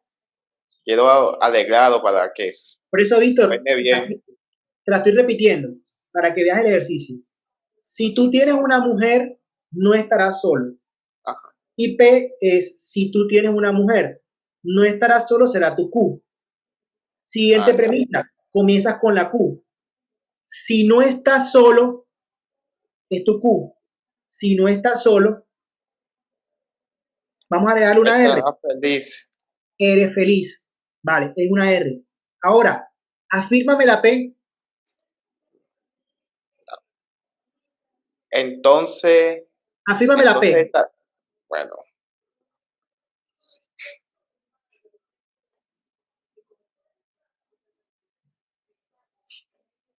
Estaría solo, pero no estaría más acompañado.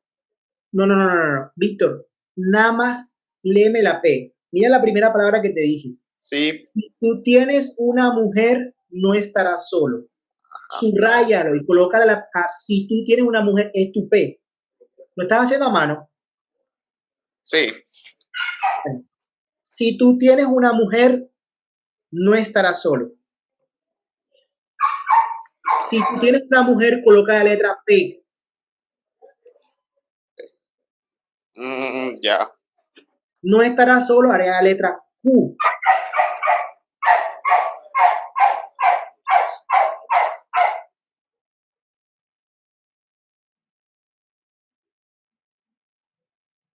Ya lo hiciste, Víctor. Lo estoy pensando. Yo te la respondo estricto mejor. Sería, si tienes una mujer, entonces eres feliz. Sería así. Así. Gracias. Repítelo, Giovanni Verdugo. Si tienes una mujer, entonces eres feliz. No, pero hazlo desde el principio, todo. Si tú tienes una mujer, no estás solo. Así es, ¿verdad? Sí. Lo formuló. Si no estás solo, eres feliz. Vale. Entonces, por lo tanto, si tienes una mujer, eres feliz. Exactamente. El argumento hipotético, les voy a decir, es el argumento que más van a utilizar ustedes dentro de los que se estructuran de esa manera. porque ustedes no se van a enfocar mucho dentro de los deductivos, pero son necesarios. Son necesarios el ponens y el tollens. Son necesarios porque tienen un valor retórico fuerte, pero el argumento hipotético lo van a utilizar en todo momento. Lo van a utilizar en todo momento cuando comiencen a desarrollar, porque les da la posibilidad de la transitividad. Dime, Giovanni. Rosanía, ¿me vas a decir algo? No. Es que perdón, permítame un momentico. Es que, tengo un ejemplo, Pastor. Es que tuve un problemita aquí con el computador. Tengo un ejemplo, Pastor, de profesor Gaspar. Cuéntame. Aló. Dice, Cuéntame, te escucho. Sí. Todo lo que tiene un principio tuvo una causa. El universo tuvo un principio. Por lo tanto, el universo tuvo una causa. No, Gaspar, mira. Todo lo que tuvo un principio tiene una causa. Sí. Tu P es todo lo que tuvo un principio. Tuvo una causa, es tu Q. Ahora tienes que arrancar por la Q. Todo lo que tuvo una causa. Entonces, todo lo que tiene una causa tiene un todo lo que tiene una causa tuvo un principio. Pero me estás repitiendo. Todo lo que tuvo un principio tiene una causa. Todo lo que tiene un principio, todo lo que tiene un principio tuvo una causa. Tu P es todo lo que tiene un principio. Tu Q es tuvo una causa. Ahora, vamos a ver, la segunda es todo lo que tiene una causa tiene un principio.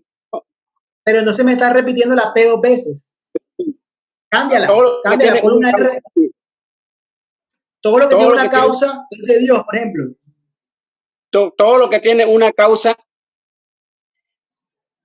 tiene un efecto. De pronto yo ayudo, Gaspar, de pronto, como el universo tiene todo lo que tiene una causa, todo lo que tiene una causa, todo lo que tiene una causa tiene un efecto. Por lo tanto, todo lo que tiene un principio tiene un efecto. Perfecto. Pastor Oduber, y con permiso aquí, doctor David, como hay una cita que fue la que antes pues utilicé en el momento de que intervine, propongo que utilicemos una cita que en el mundo cristiano es emblemática y es conocida porque es una cita que trabajamos, digamos, de manera continua o bastante frecuente, y que inclusive representa uno de las estructuras básicas de nuestra fe, que es la justificación. Entonces propongo que trabajemos con Marcos 16:16, a ver qué podemos tener de aplicación en los conocimientos de esta noche con esa cita que, como le digo, es común a nuestro entorno teológico y bíblico, y es una cita que tiene varias premisas que podríamos hacer el ejercicio, y como le digo, es común a todas. Esta es una cita emblemática en cualquier cristiano, ¿no? Nada menos que es como le digo, una de las citas básicas ¿cómo es? Que explica la justificación o que la soporta mejor. Entonces, no sé, propongo Giovanni, esto. Vamos a hacerla. Tú estás un poquito más adelantado. Vamos a esto. Yo voy a leer el texto de la Biblia completo, ¿sí? Y usted, digamos, me parece que usted nos podría guiar a ver qué tanto ejercicio, es decir, en este ejemplo del silogismo hipotético, hasta dónde podríamos aplicar, ¿no? Entonces yo propongo que utilicemos el texto completo, y lo voy a leer. El que creyere y fuere bautizado, voy a leer hasta las comas. El que creyere y fuere bautizado, coma, será salvo, coma, mas el que no creyere, coma, será condenado. Propongo esa cita para hacer ejercicios, que es una cita que tiene pues premisas y hay una construcción.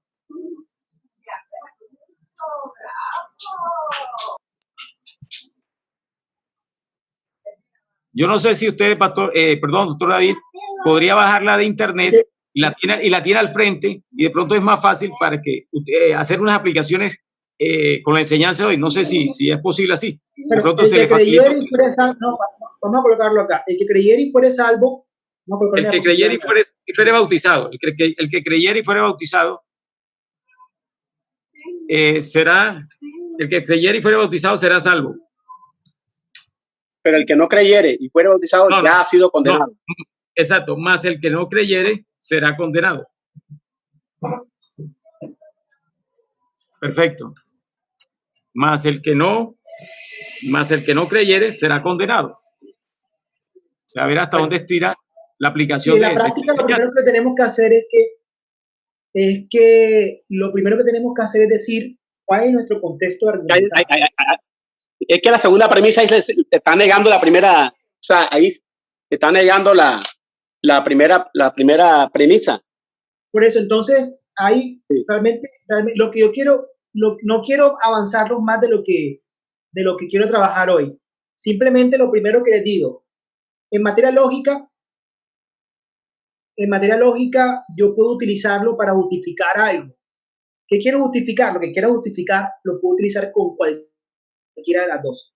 Pero eso lo puedo utilizar después o más adelante cuando trabaje otro tipo de argumento. El que creyere y fuere bautizado será salvo. Si yo quiero utilizar con esta primera parte el modus ponens, yo me imagino que se está proyectando. Yo quiero utilizar el modus ponens, yo lo que hago es lo primero. ¿Qué quiero que sea P y qué quiero que sea Q? Miren lo que voy a hacer. Entonces, P lo voy a colocar como el que creyere y fuere bautizado. Y creyere. Sí, dice creyere. Y fuere bautizado. Bautizado. Y como Q voy a colocar será salvo. Será salvo. Si yo les digo afirmen P, entonces yo le agrego Juan cree y cree y es bautizado. Fue bautizado. Por lo tanto, Juan será salvo.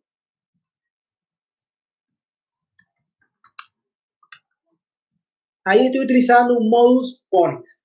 Ahora, si yo les digo nieguen el consecuente, entonces sujeto Juan no cree y no fue bautizado. Juan no fue salvo. Juan no fue salvo. Porque no creyó. Lo que estoy haciendo es negando el consecuente. Entonces, Juan no creyó y no fue bautizado. Eso es lo que hago yo cuando utilizo el ponens y el tones. Para eso lo utilizo yo, para ponens y tones. Miren que lo que hice fue identificar antecedente y consecuente, y esto lo paso a la práctica. ¿Cuál fue mi premisa mayor? El que creyere y fuere salvo, que tiene un antecedente y un consecuente. Vale. Si les digo afirmen el antecedente, ponens. Si les digo nieguen el consecuente, tones. Pero tienen que saber identificar claramente qué hace parte del antecedente y qué hace parte del consecuente. Eso es muy importante porque si no hago este ejercicio que estoy haciendo acá, me enredo. Identificar qué es mi antecedente, qué es mi P y qué es mi Q. Para cuando yo les diga afirma antecedente o niegue consecuente. Vale. Si yo quiero utilizar el silogismo hipotético, yo lo haría de la siguiente manera. Vamos a ver cómo me queda.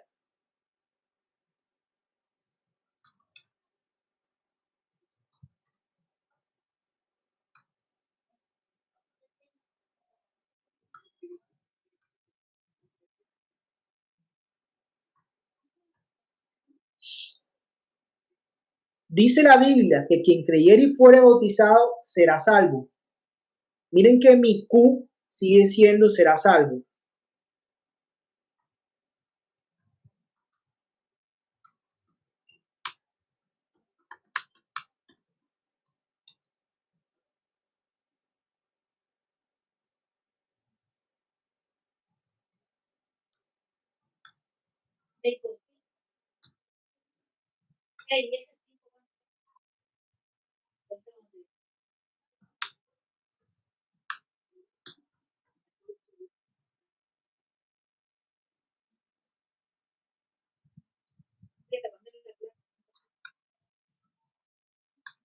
7:30.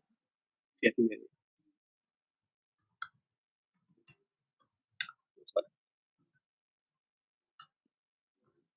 Ahí tienen un disyuntivo, un hipotético. Entonces lo que hago con el hipotético es que miren, identifico una R. Miren que lo estoy haciendo en la parte superior para que se den cuenta. Incluso para mí es mucho más fácil poder realizarlo. Miren, dice la Biblia que quien creyere y fuere bautizado será salvo. Además deben tener en cuenta que quien sea salvo no será condenado.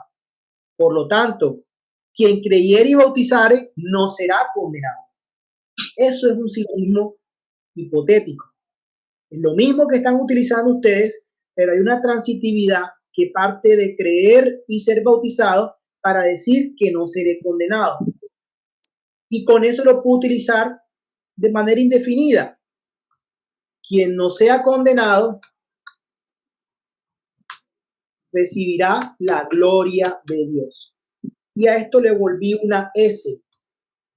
Recibirá la gloria de Dios. Y lo que hace el silogismo hipotético es que utiliza la primera premisa y la última premisa. Por lo tanto,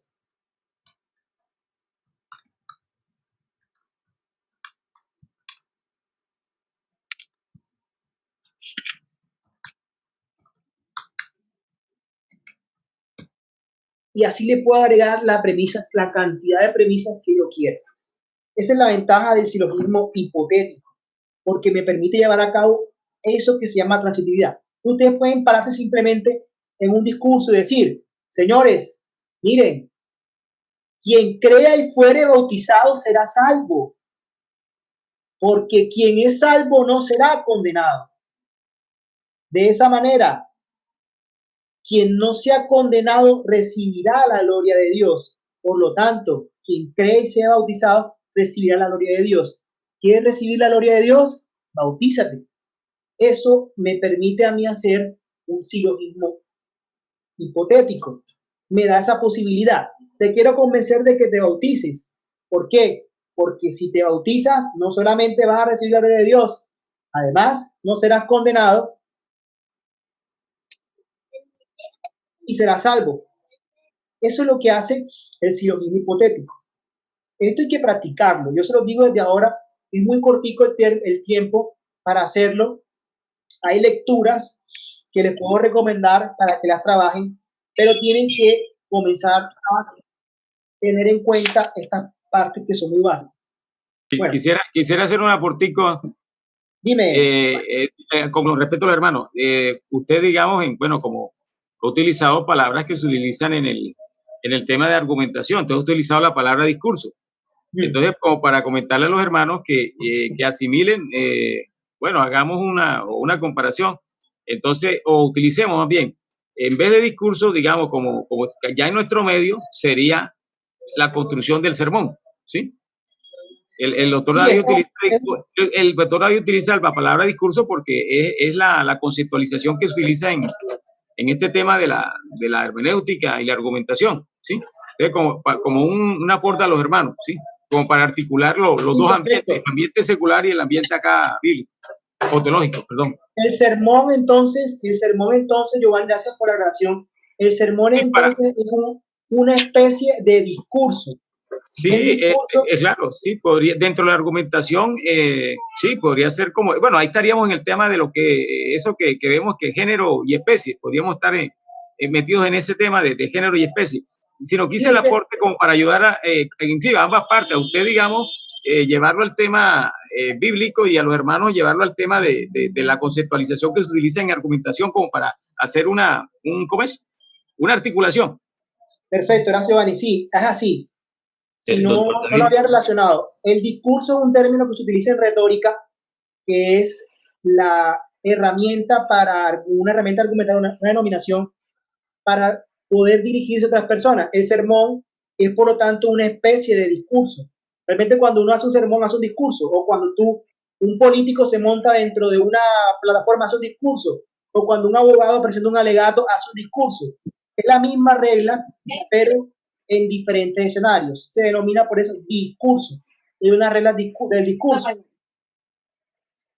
Entonces, Gaspar, de pronto para aportar otra parte ahí, la característica principal del tema digamos, del sermón es que tiene un componente sobre todo ético.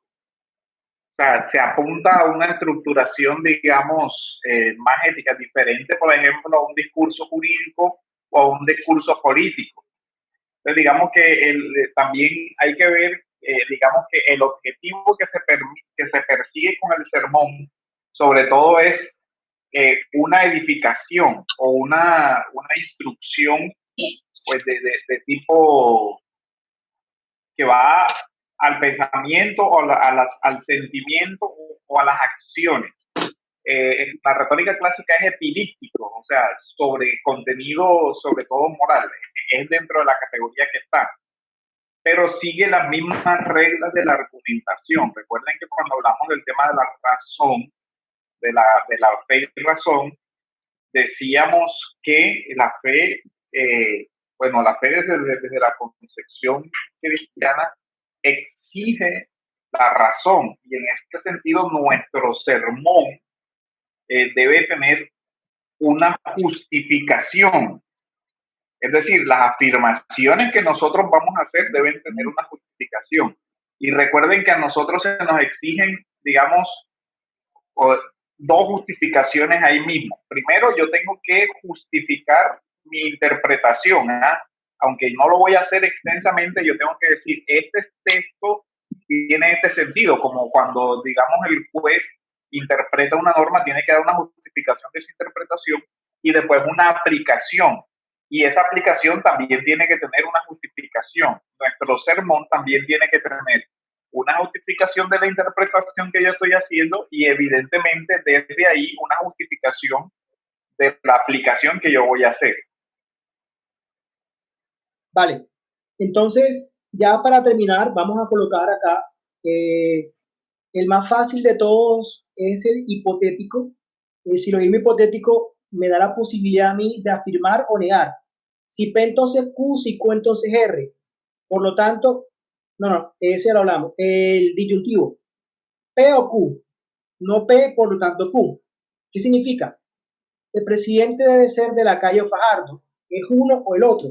Principio de identidad, no contradicción. Fajardo no será el presidente, por lo tanto Lacayo será el presidente. Lo que utilizo el argumento disyuntivo es para decir, o tendrás la salvación o no tendrás la salvación. Tienes la salvación, por lo tanto, eres salvo. Por ejemplo, si te bautizas, tendrás la salvación. Si no te bautizas, no la tendrás. Te bautizaste, tendrás la salvación. No te bautizaste, no tendrás la salvación. O voy a fútbol o no voy. No fui a fútbol. O sea, simplemente el silogismo disyuntivo me plantea dos opciones. O compro la pizza o compro la hamburguesa. No compré la hamburguesa, por lo tanto, compré la pizza. Compré la pizza, no compré la hamburguesa. Es el más fácil de utilizar, simplemente me parte el presupuesto de que hay dos posibilidades, escoges una, no puedes escoger las dos. En este caso, perdón, entonces, utilizando nuevamente la cita de Marcos 16:16, entonces podríamos, no sé si podríamos hacer el ejercicio de esta manera, en el sentido de que aquí estaríamos entre la salvación y la condenación. Y le pregunto, doctor David. Sí, estoy salvo, por lo tanto, si estoy salvo, por lo tanto, no estoy condenado. Así simplemente, si hay dos opciones y son contradictorias y escoges una, se descarta la otra. Es lo que hace el silogismo disyuntivo. Es una forma, nuevamente les insisto, que los modos lógicos lo que nos ayudan es a pensar en lógica, nos cuadriculan el pensamiento. Pero ¿por qué es importante cuadricular el pensamiento? Porque después, no sé si Google les va a hablar, cuando trabaja uno a Turing, que es uno de los modelos de argumentación más importantes y relevantes dentro del discurso, tenemos que tener en cuenta siempre la premisa mayor para poder utilizar dentro del discurso. Pero no alcanzo a trabajar a Turing porque es muy corto. De pronto en el canal de YouTube creo que tengo algo y lo pueden revisar. Pero Turing es un modelo argumentativo muy aplicable. Reglas. ¿Cuáles son las reglas que se tienen en cuenta en materia de creación de silogismos? Bueno, primera regla. El silogismo requiere que la conclusión se desprenda de manera necesaria de las premisas. Para ello existen unas reglas. Quiere decir que si el silogismo es una manera de argumento y los argumentos requieren tener premisas, siempre que tengo un silogismo, tengo que tener o tiene que seguirse de manera necesaria la conclusión de las premisas. Para ello, siempre mi premisa mayor debe tener de modo implícito o explícito la conclusión. Por eso, la premisa mayor tiene un antecedente y un consecuente. Recuerden que ya sea que afirme el antecedente o niegue el consecuente, va a estar implícita la conclusión en la premisa mayor. ¿Por qué? Porque si afirmo el antecedente, la conclusión va a ser el resultado de afirmar el consecuente. Si niego el consecuente, la conclusión va a ser el resultado de negar el antecedente. Pero si no tengo en mi premisa mayor antecedente y consecuente, la conclusión no se va a derivar de las premisas y por lo tanto se va a incumplir con la primera regla de la construcción de silogismos, que es la regla de términos. Para poder lograr inferencias necesarias, siempre la premisa mayor debe tener de manera implícita, explícita, la conclusión. Para eso tengo que tener un antecedente y un consecuente. Siempre tengo que tener un antecedente y un consecuente. Segundo, la regla de sustitución, que significa que yo puedo sustituir las variables por constantes individuales. El que mate a otro incurrirá en pena de prisión. Yo voy a agregar, en vez de él, Juan, Pedro, María, Pablo, Marcos, el que yo quiera. Por eso, siempre que les digo, afirma el antecedente o afirma el consecuente, les manifiesto, agrégale un sujeto, porque la segunda regla para construir silogismos es que se modifique la variable por un sujeto particular. Siempre tiene que, en todo silogismo, cambiarse por un particular. La tercera regla de premisas. De premisas negativas no se sigue ninguna conclusión. Por lo tanto, la premisa mayor siempre tiene que ser afirmativa. Ojo, la premisa mayor siempre tiene que ser afirmativa. En lógica, no podemos tener premisas mayores negativas. Siempre debe ser afirmativa. El que mate a otro incurrirá en pena de prisión. El que sea salvo, el que se bautice será salvo. No puede utilizar premisas negativas. En lógica no es posible. Premisas mayores negativas. En lógica no es posible utilizar premisas mayores negativas. Siempre la menor tendrá la negación cuando así lo considere. Tercero, si una de las premisas, cuarto digo, es particular, la conclusión será siempre particular. Si una de las premisas es negativa, la conclusión siempre será negativa. Si una de las premisas es particular negativa, la conclusión siempre será particular negativa. De esa manera, siempre que digo Juan mató a otro, va a ser la conclusión Juan mató, Juan debe estar en la conclusión. Afirmativa particular. Si yo digo Juan no incurrió en prisión, particular negativa, por lo tanto Juan no mató a otro, conclusión particular negativa. Es muy importante tener en cuenta esto. Quiere decir que si hay una negación dentro de las premisas, que lo va a hacer únicamente dentro del modus ponens, tollens, cuando se niegue el consecuente, la conclusión va a ser negativa. Eso deben tenerlo muy en cuenta en la regla de construcción de premisas.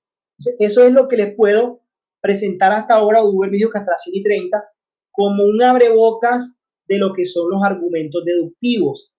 Nuevamente les insisto, de pronto le pueden ver muy poco significado al tema de argumentos deductivos, porque los argumentos deductivos lo que hacen es que me devuelven al pasado o hacen que yo piense de manera muy formal, muy estricta, pero es una base importante para poder trabajar teorías argumentativas mucho más complejas como son las de Tullman y las de Perelman, porque no pueden trabajar Tullman ni Perelman si no entienden los argumentos deductivos.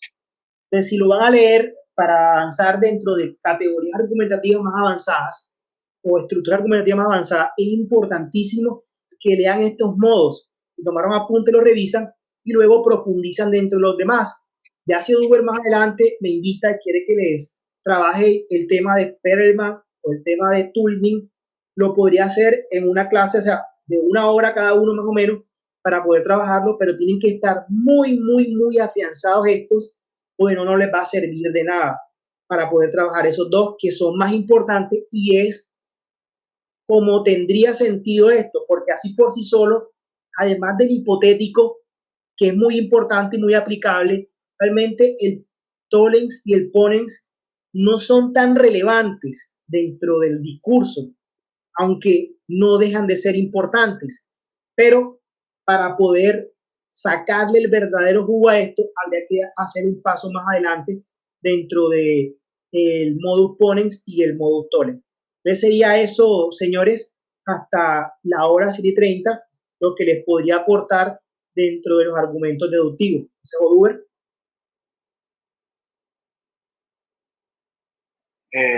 Bueno, David, de verdad que muchas gracias. Yo sé que este tema es complejo. De hecho, yo les había enviado al inicio el módulo de la rama para que ellos pudieran revisar. La complejidad es que obviamente algunos no, o sea, son de carreras muy variadas, y al principio del curso habríamos trabajado teoría del conocimiento y el tema de las leyes de la identidad, contradicción, tercer excluido y todo eso, entonces íbamos por ahí. Pero queríamos aprovechar, digamos, la exposición de ese tema que yo sé que ya llevas muchos años trabajando y que nos podías ayudar ahí con esa parte. De verdad que te agradecemos ahí la colaboración y el hecho de que, pues, abras la puerta ahí para poder invitarte en otras ocasiones a que nos sigas ayudando con el tema. Vale, y agradecemos ahí el tiempo. El libro es muy bueno, el de la rama, realmente. En lógica, pues yo he tenido varios profesores, pero tuve la oportunidad de Bonorino, que es una persona que maneja mucho la lógica, y él es el que escribe ese libro, Pablo Raúl Bonorino. Entonces, los que quieran trabajarlo, o lo encuentran virtual y hacen los ejercicios. Lo demás, quedo muy atento, Duber. Muchas gracias por la invitación. Bueno, muchas gracias, David. Bendiciones. Amén. Vamos a orar entonces para terminar la clase de hoy, y seguiremos ahí en la próxima semana. Bendito Dios.